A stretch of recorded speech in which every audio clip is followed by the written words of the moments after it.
I want to get Sam Rosenberg in here. His company, Live Ready, trains everyone from families to workplaces in safety and provides high-level corporate and personal protection all around the world. His new book just hit shelves in December. It's called Live Ready, A Guide to Protecting Yourself in an Uncertain World. Okay, Sam, how do I do that?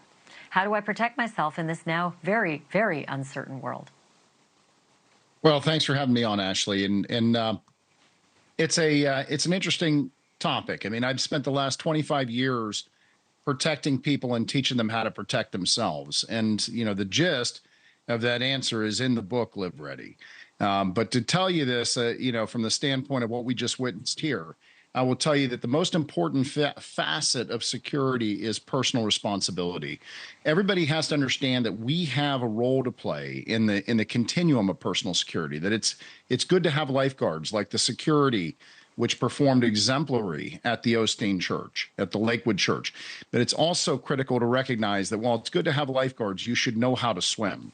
And that is one of the most important facets of my mission and my message to people, is to be able to protect yourselves and to be able to contribute to the greater protection of our communities at large. And whether that's just being able to recognize the warning indicators and to alert people in advance to be able to intervene in threats, or if it's to actually be able to take action yourselves to either to defend yourselves and your family or to be able to get yourself out of a bad situation very rapidly.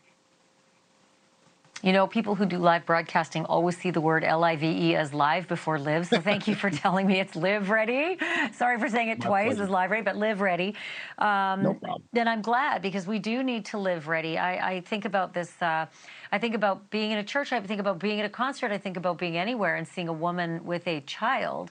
And that is not a person I give a second look to, even if she had a trench coat and a backpack on. But it turns out on her AR, she had a sticker that said Palestine, said she had all sorts of anti-Semitic rants in some of her digital, and that she was in a family dispute with, I guess, an ex, maybe an ex-husband. I don't know if it was the child's father, who apparently was Jewish. All of that, you can't know that when you go to church. You can't know that the lady in the trench coat is a homicidal maniac. So I guess I don't even know what the question is, other than do I just always need to watch my six, no matter where I am? Even in my own home, I feel as though I got to watch my six nowadays.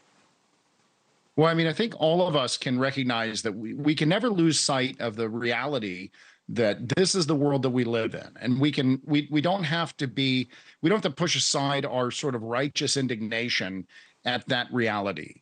That we have to worry about our kids going to school or whether we're going to a crowded environment. But the reality of it is that we not going out and not engaging in society and not going to church and not going to movie theaters and not going to concerts is effectively to let the terrorists win.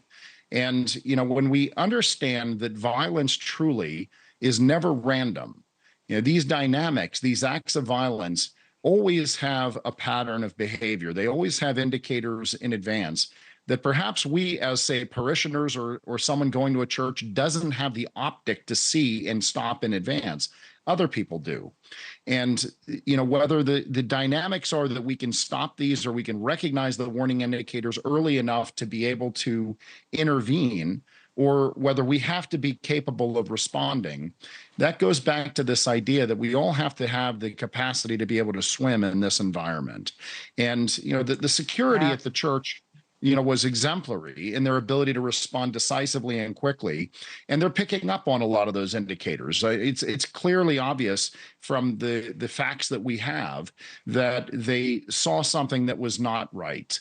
They recognized the body language. They recognized. Right? Yeah. Did they were able to ever, intervene. Sam? Because I would look at a mom with a kid, and it wouldn't even matter if she had a weapon strapped on her. I would never imagine that a mom with a kid would ever use that weapon. I have to leave it there, but Sam, I'm going to have you back for sure, because I dare say it's not going to be the last time we're going to need this conversation. Thanks for doing this.